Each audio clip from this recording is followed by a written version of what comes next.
Hey you guys, welcome. Today we're going to spend a quick couple of minutes to put together the turtleneck top from the coffee house pattern. So this is a pattern that I recently put out for the American model, and I already have the video for how to do the rolled cuff pants, and I'll link that in the description below, as well as the video on how to do the newsboy cap. And that's also a free pattern that's available on our website in PDF format for the Ello and Wild doll if you're interested, and that's going to be available for a doll that wears a wig size of 6'7". So we're just going to go through the very few steps it takes to recreate this turtleneck top as a request from one of my subscribers. So let's get started.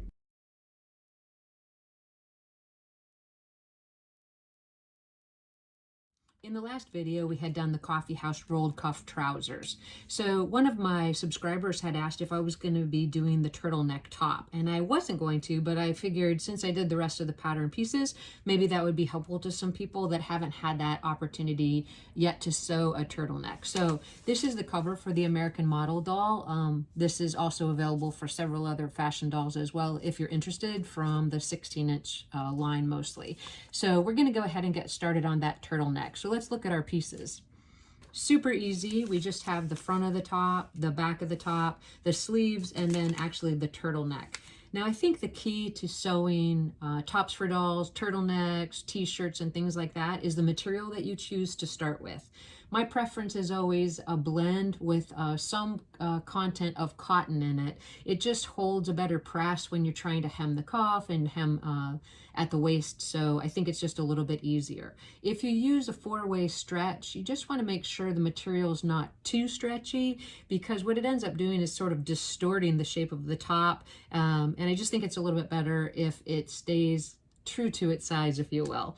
So the first step in getting started with the construction is just to take the front section and sew it to the back section at the shoulders. So that's what we're going to do now.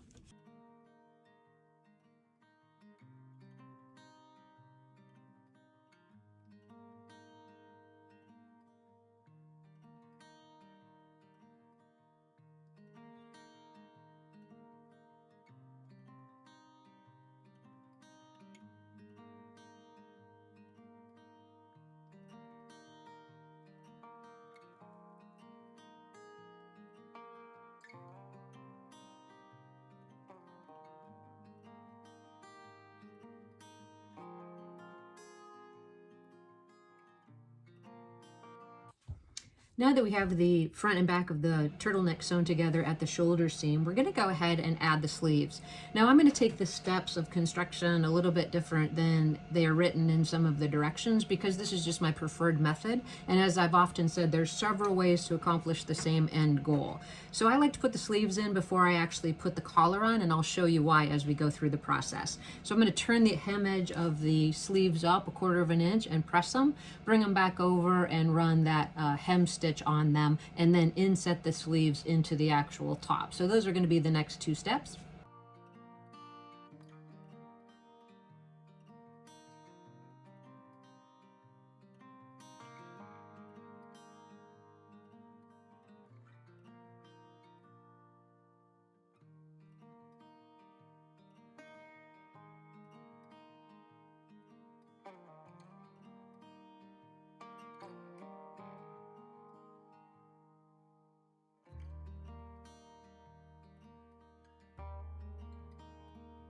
Now that we have these sleeves hemmed, we're going to go ahead and inset them into the actual top.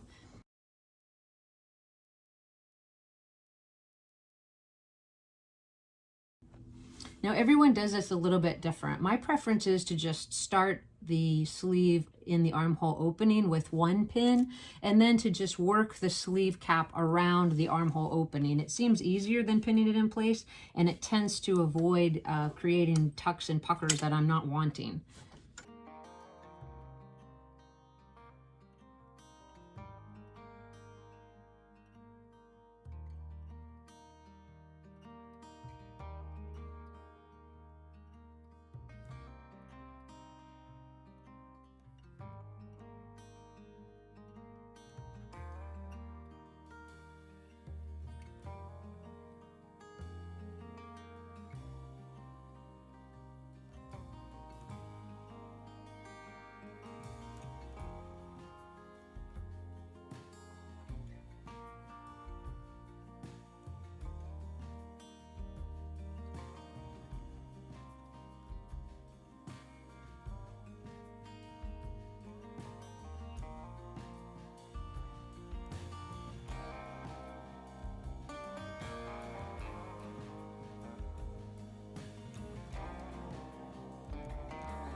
All right, now that we have the sleeves inset and we have the cuff edge already hemmed, what we're going to do is sew the top front to back at the side seams.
Right, we're making pretty great progress on our top so far. It's at this stage that you could decide to leave that turtleneck collar off and actually just make a long sleeve top with a rounded neck.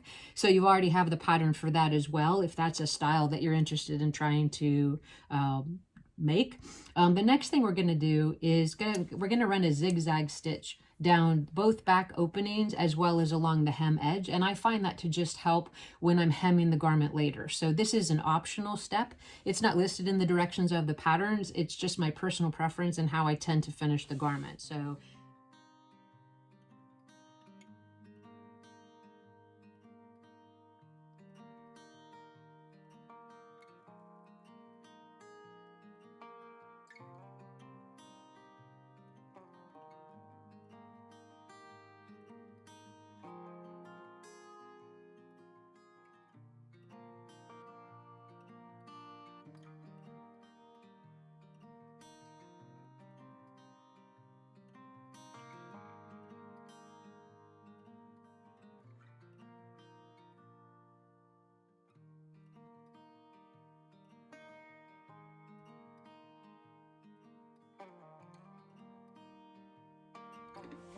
So the reason that I do that is I just want to give a little bit of stability to each side of the left and right back opening, and having that zigzag stitch there just seems to do that. Again, as I said before, you can omit that step if you're not interested in doing it this way.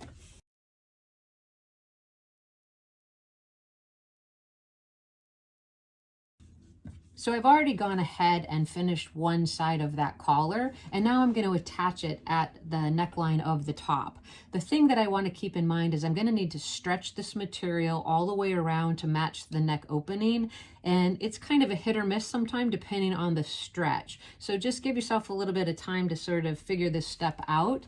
And here's what we want to make sure happens. So at the left back opening where it's going to fold under and I'm going to apply the snaps, I want that finished edge to be on this side. So it's going to actually go this way. Now, as you can see, that's quite a bit of stretch that I'm going to have to pull to get it to go all the way around. So keep that in mind as you're sewing it. So start it with the raw edge to the raw edge of the right back opening. And you're going to want to take a few stitches before you start pulling.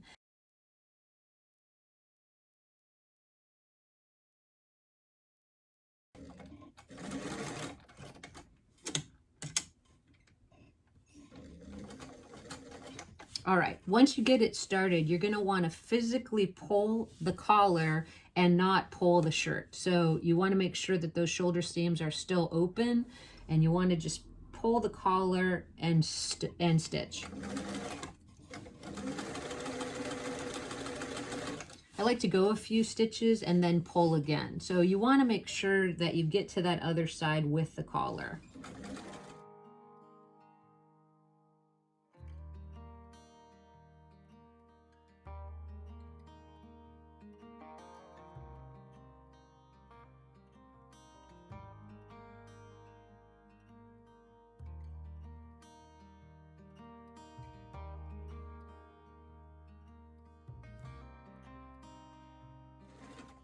So as we're arriving at the left back opening, I'm just going to go ahead and fold the edge over the finished edge of the collar.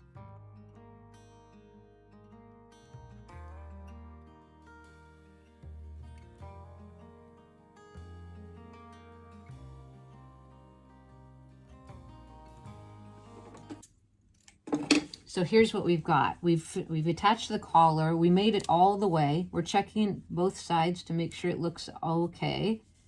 It does. And then this side folded over. So as we fold it back, it's going to give us that 1/4 inch turn back on the left back opening where the snaps are going to go. So here's how the collar looks on the top. And I think looks pretty decent.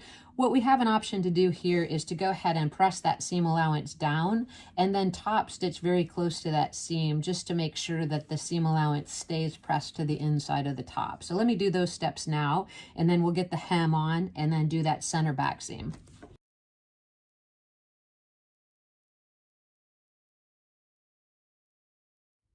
So this is the finished product, the turtleneck top from the Coffee House pattern. If you have any questions about the construction here today, please list them in the comment section below. If you have some ideas for some videos or some topics that you'd like me to cover that I can help you with to make your sewing projects more enjoyable, please list that there as well, and I'll see you in the next video.